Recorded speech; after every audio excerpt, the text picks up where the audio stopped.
In the chaos of our daily lives, anger often feels like an old friend, always ready to visit, quick to arrive, and reluctant to leave. But what if I told you that the power to change this lies not in suppressing your anger, but in mastering the art of delay? Welcome to a journey of self-discovery and emotional mastery. Today, we explore a timeless piece of wisdom. The greatest remedy for anger is delay. These words, penned by the Roman philosopher Seneca nearly 2,000 years ago, hold a power that can still transform our lives today. But before we dive into how to master this, let's first address the why. Why should we care about managing our anger? Why not just let it flow freely? Uncontrolled anger is like a wildfire. It destroys relationships, damages our health, and often leaves us with regrets that can haunt us for years. But here's the truth. Anger itself isn't the enemy. It's a natural emotion, often signaling that something important to us is at stake. The real challenge lies in how we respond to it. This is where the wisdom of Stoicism comes in. The Stoics, ancient Greek and Roman philosophers, taught that while we can't always control what happens to us, we have absolute control over how we respond. And in that space between stimulus and response lies our greatest power. So how do we create this delay, and what happens in that crucial moment of pause? Let's explore this through the eyes of three individuals from different walks of life: Sarah, Michael, and Alex. Each faces unique challenges that test their patience and trigger their anger. Through their stories, we'll uncover practical strategies to master the art of delay and transform our relationship with anger. Sarah's story. Sarah is a high-powered executive, constantly juggling multiple responsibilities. Her days are filled with back-to-back meetings, urgent emails, and high-stakes decisions.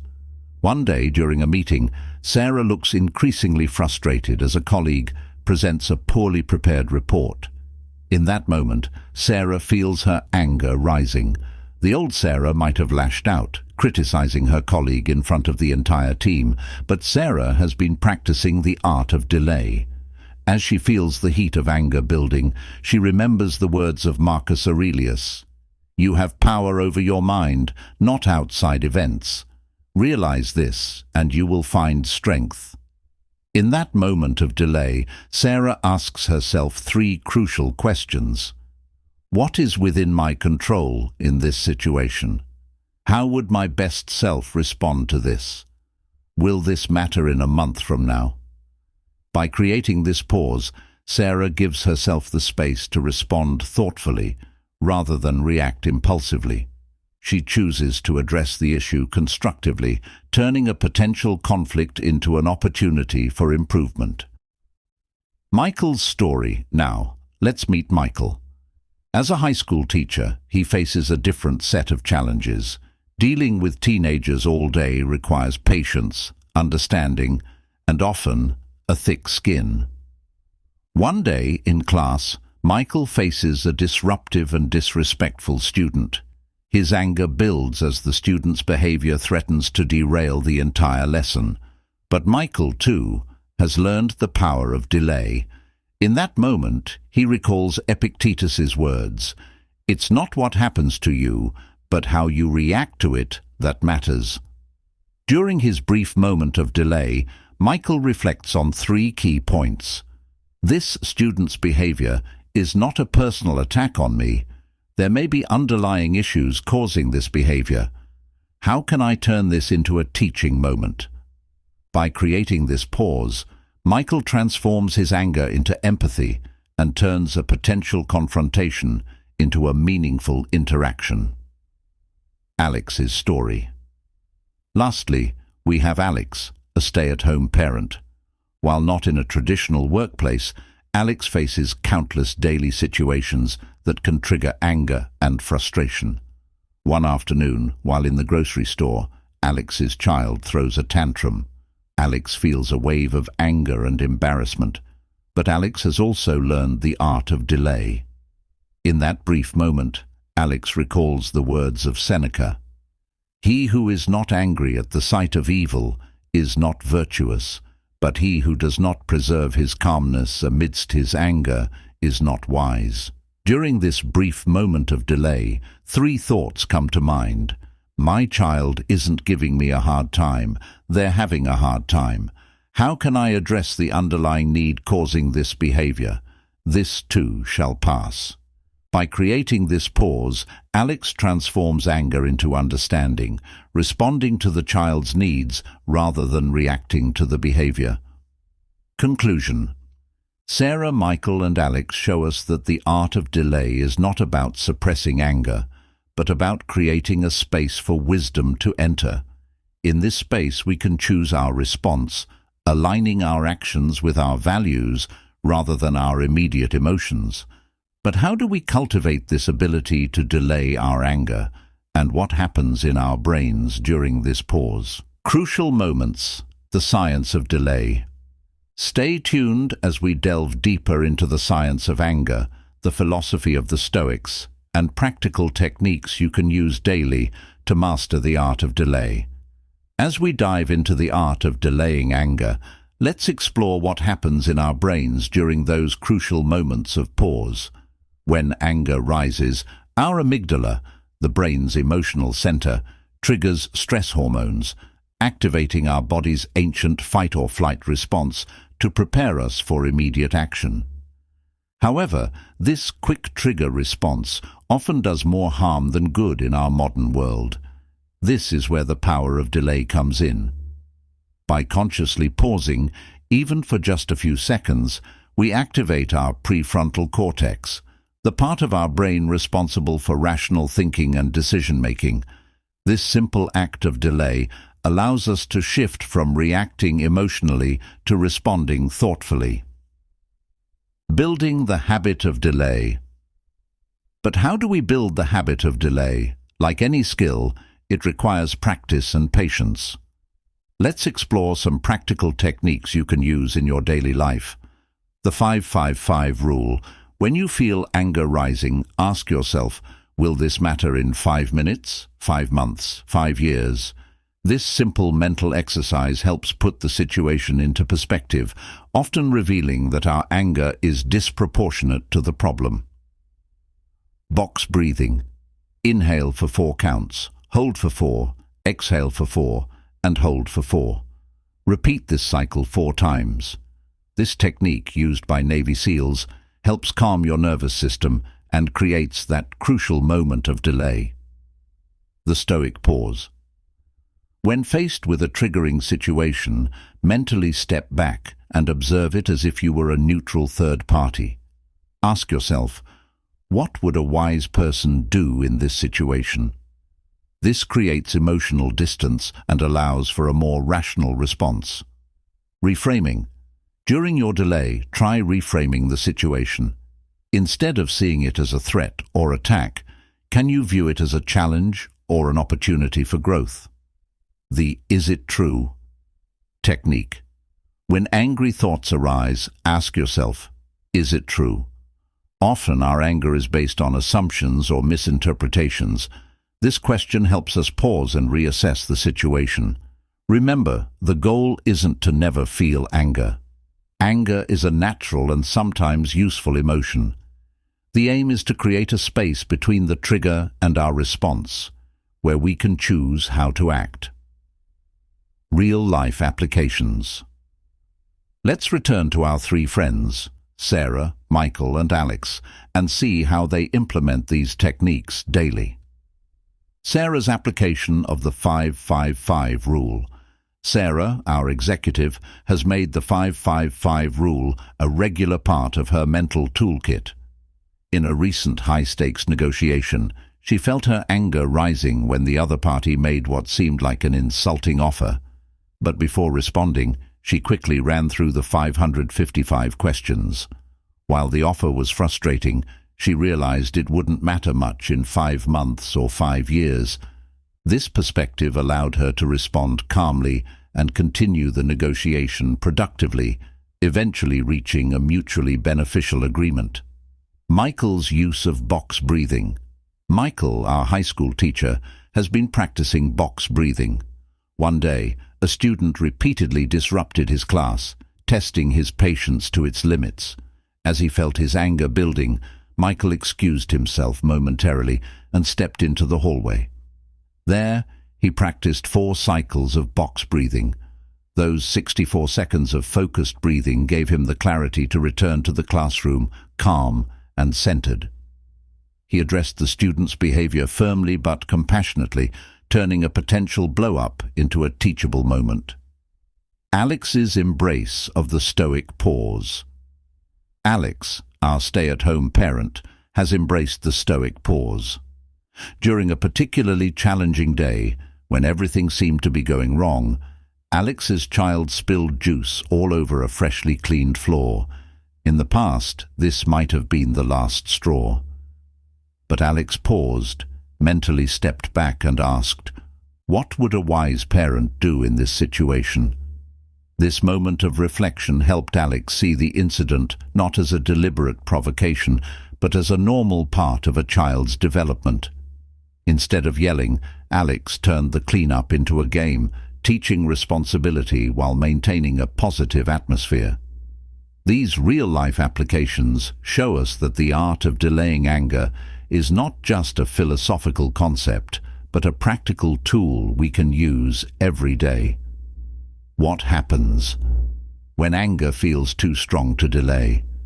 But what about those times when the anger feels too strong, too justified to delay? This is where we need to dig deeper into the roots of our anger. Often, our anger is not just about the immediate trigger, but about deeper unmet needs or fears. During your moment of delay, ask yourself, what's really bothering me here?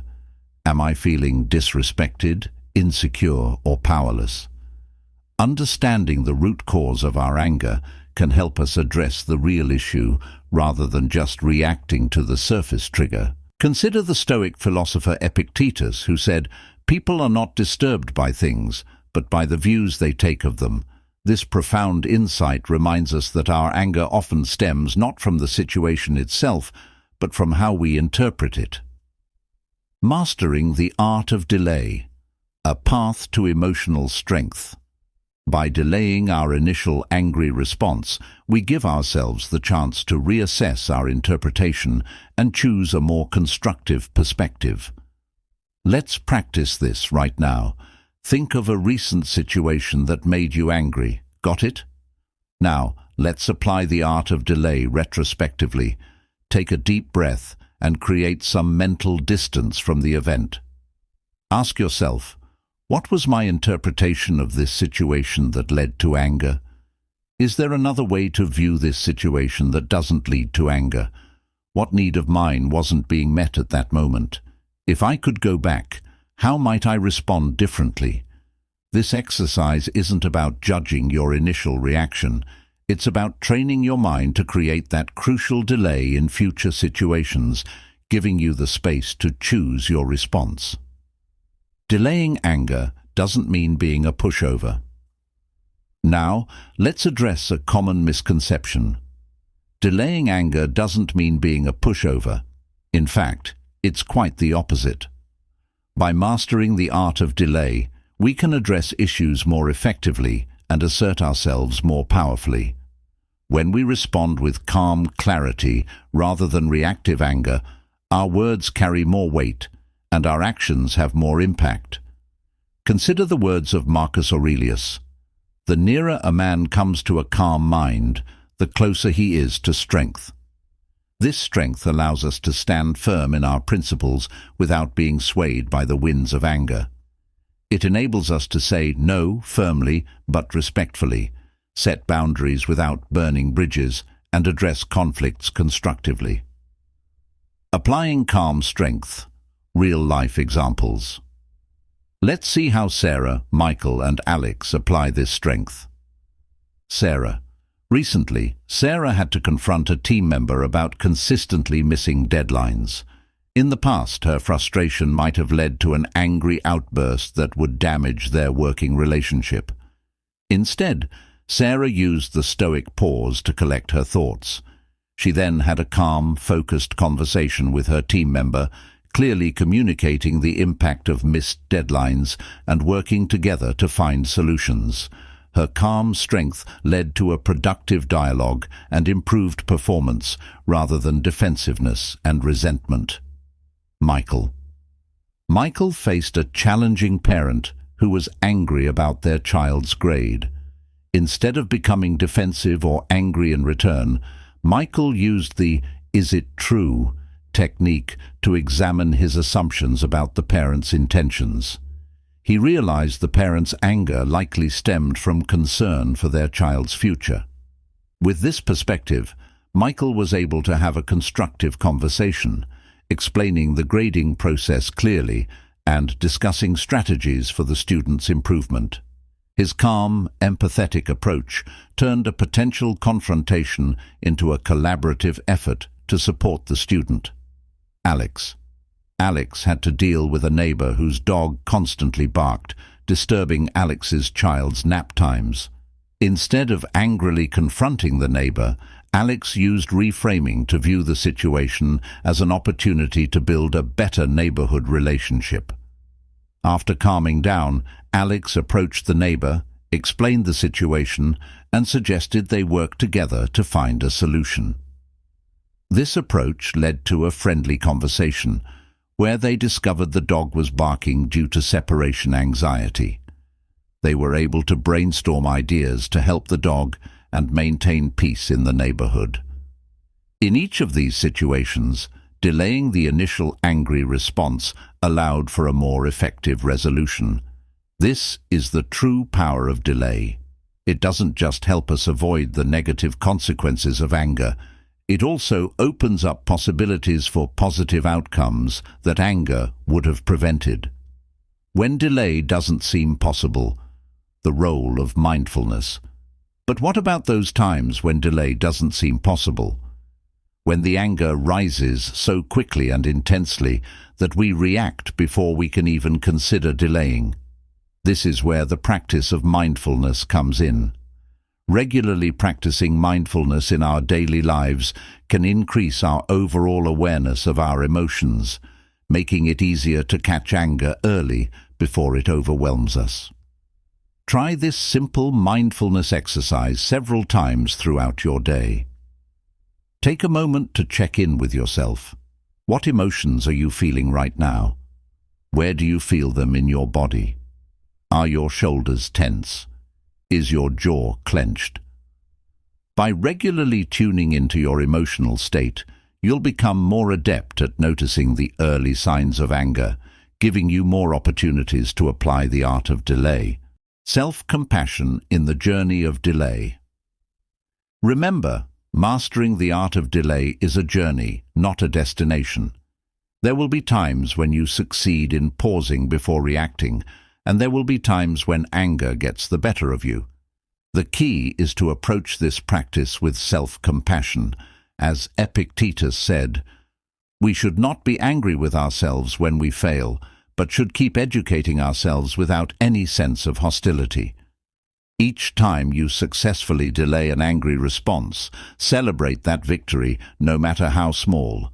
And when you react in anger, use it as a learning opportunity to improve for next time. Key takeaways, reflecting on the art of delay. Let's take a moment to reflect on the key lessons we've learned from this exploration of the art of delaying anger. Anger itself is not the enemy. It is a natural emotion that can signal important issues and areas that need attention.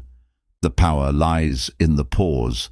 The space between the trigger and our response is where we have the opportunity to choose how we react. This pause allows us to shift from our emotional brain to our rational thinking brain.